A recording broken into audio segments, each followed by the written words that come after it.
High command ವಿರುದ್ಧ ಅಹಿಂದ ಸಚಿವರು ಅಸಮಾಧಾನ ಹೊರಹಾಕ್ತಿದ್ದಾರೆ. ಸಚಿವರ ಡಿನ್ನರ್ ಮೀಟಿಂಗ್ಗೆ ಬ್ರೇಕ್ ಹಾಕಿದೆ ಹೈಕಮಾಂಡ್.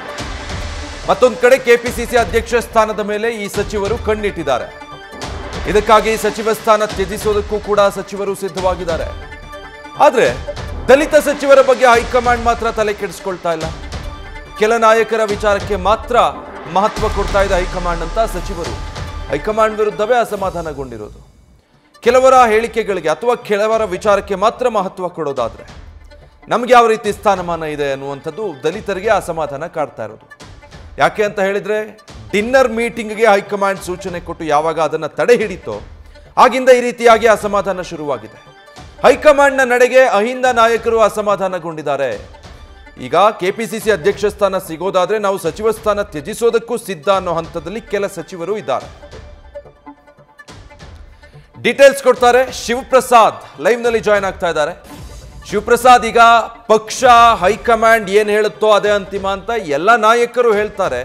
ಆದ್ರೆ ಸದ್ಯದ ಕಾಂಗ್ರೆಸ್ನ ಈ ಬೆಳವಣಿಗೆಗಳು ಎಲ್ಲೋ ದಲಿತ ಸಮುದಾಯದ ಸಚಿವರು ಹೈಕಮಾಂಡ್ ಮೇಲೆ ಮುನಿಸ್ಕೊಂಡು ಹಾಗಿದೆಯಾ?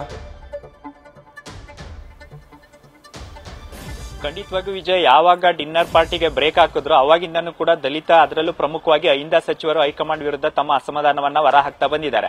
ಪ್ರಮುಖವಾಗಿ ರಾಜ್ಯದಲ್ಲಿ ಇರ್ತಕ್ಕಂಥ ಅಹಿಂದ ನಾಯಕರು ಇರ್ಬೋದು, ಅಹಿಂದ ಸಚಿವರ ಮಾತುಗಳಿಗೆ, ಅವರ ಅಭಿಪ್ರಾಯಗಳಿಗೆ ಮನ್ನಣೆಯನ್ನ ಕೊಡ್ತಾ ಇಲ್ಲ ಅಂತಕ್ಕಂಥ ಅಸಮಾಧಾನ ಕೂಡ ಇದಕ್ಕೆ ಕಾರಣವಾಗಿದೆ. ಇನ್ನು ಪ್ರಮುಖವಾಗಿ ಹೆಚ್ಚುವರಿ ಡಿಸಿಎಂಗಳನ್ನ ನೇಮಕ ಮಾಡ್ತಕ್ಕಂಥ ವಿಚಾರ, ಕೆಪಿಸಿಸಿ ಅಧ್ಯಕ್ಷರನ್ನ ಬದಲಾವಣೆ ಮಾಡ್ತಕ್ಕಂಥ ವಿಚಾರ ಕುರಿತಂತೆನೂ ಕೂಡ ಆರಂಭದಿಂದಲೂ ಕೂಡ ಅಹಿಂದ ಸಚಿವರು ಈ ವಿಚಾರವನ್ನ ಪ್ರಸ್ತಾಪ ಮಾಡ್ತಾನೆ ಬಂದಿದ್ದಾರೆ.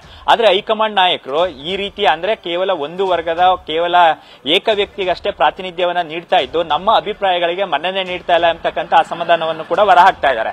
ಹಾಗಾಗಿ ಕೆಪಿಸಿಸಿ ಅಧ್ಯಕ್ಷರ ಬದಲಾವಣೆ ವಿಚಾರ, ಸಚಿವ ಸಂಪುಟ ಪುನಾರಚನೆ ವಿಚಾರದಂತ ಮಹತ್ವದ ನಿರ್ಧಾರಗಳೇನಾದ್ರೂ ಕೈಗೊಂಡಂತ ಸಂದರ್ಭದಲ್ಲಿ ಇಲ್ಲಿರ್ತಕ್ಕಂಥ ನಾಯಕರನ್ನು ವಿಶ್ವಾಸಕ್ಕೆ ತೆಗೆದುಕೊಳ್ಬೇಕು. ಪ್ರಮುಖವಾಗಿ ಅಹಿಂದ ಸಚಿವರು ಸಭೆ ಸೇರ್ತಕ್ಕಂಥ ವಿಚಾರಕ್ಕೆ ಏನ್ ಬ್ರೇಕ್ ಹಾಕಿದ್ದಾರೆ ಅದಕ್ಕೆ ತಾವು ಕೂಡ ಚಾಲನೆಯನ್ನ ನೀಡಬೇಕು ಎಂಬತಕ್ಕಂಥ ಆಗ್ರಹವನ್ನು ಕೂಡ ಮಾಡ್ತಾ ಇದ್ದಾರೆ. ಸದ್ಯ ಈವರೆಗೂ ಕೂಡ ಮೊನ್ನೆಯಷ್ಟೇ ರಾಜ್ಯಕ್ಕೆ ಆಗಮಿಸಿದಂತ ಸುರ್ಜೇವಾಲಾ ಅವರು ಕೂಡ ಅಹಿಂದ ಸಚಿವರನ್ನ ವಿಶ್ವಾಸಕ್ಕೆ ತೆಗೆದುಕೊಳ್ಳೋದಾಗ್ಲಿ, ಅವರ ಸಭೆಗಳಿಗೆ ಮಾನ್ಯತೆಯನ್ನ ನೀಡತಕ್ಕಂಥದ್ದಾಗ್ಲಿ ಮಾಡಲಿಲ್ಲ. ಈ ವಿಚಾರ ಕುರಿತಂತೆನೂ ಕೂಡ ಸಚಿವರಲ್ಲಿ ಅಸಮಾಧಾನ ಇದ್ದು, ಸದ್ಯ ಈಗ ಬೆಳಗಾವಿಯಲ್ಲಿ ನಡೀತಕ್ಕಂಥ ಕಾರ್ಯಕ್ರಮದ ನಂತರ ಯಾವ ರೀತಿ ತಮ್ಮ ಕಾರ್ಯಕ್ರಮದ ಅಜೆಂಡಾ ಏನಾಗಿರ್ಬೇಕು, ಪ್ರಮುಖವಾಗಿ ಎಲ್ಲ ಅಂದ್ರೆ ತಮ್ಮ ಸಮುದಾಯದ ಶಾಸಕರು ಮತ್ತೆ ಸಚಿವರ ಸಭೆ ನಿಗದಿಯಾಗಿತ್ತು, ಅದಕ್ಕೆ ಮತ್ತೊಮ್ಮೆ ಚಾಲನೆ ನೀಡತಕ್ಕಂಥ ವಿಚಾರ ಕುರಿತಂತೆನೂ ಕೂಡ ಈಗ ಚರ್ಚೆ ಮಾಡಿದ್ದಾರೆ. ಹಾಗಾಗಿ ಬೆಳಗಾವಿಯ ಕಾರ್ಯಕ್ರಮದ ನಂತರ ಮತ್ತೊಮ್ಮೆ ಅಲರ್ಟ್ ಆಗಿ ಹೈಕಮಾಂಡ್ಗೆ ಸಂದೇಶ ರವಾನೆ ಮಾಡ್ತಕ್ಕಂಥದ್ದಿರ್ಬೋದು, ತಮ್ಮ ಅಭಿಪ್ರಾಯಗಳನ್ನ ಕೇಳ್ತಕ್ಕಂಥ ವಿಚಾರ ಇರ್ಬೋದು, ಇದನ್ನ ಹೈಕಮಾಂಡ್ಗೆ ರವಾನೆ ಮಾಡ್ಲಿಕ್ಕೂ ಕೂಡ ಈಗ ಅಹಿಂದ ಸಚಿವರು ಸಿದ್ಧತೆಯನ್ನ ನಡೆಸಿದ್ದಾರೆ.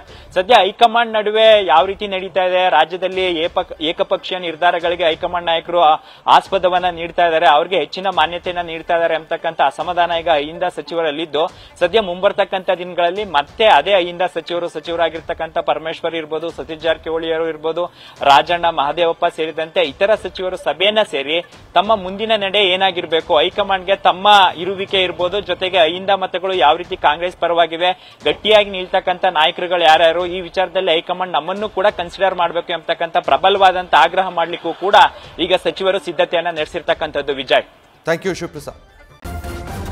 ನ್ಯೂಸ್ ಫಸ್ಟ್, ನಿರ್ಭೀತಿಯಿಂದ ನಿಮ್ಮ ಪರವಾಗಿ.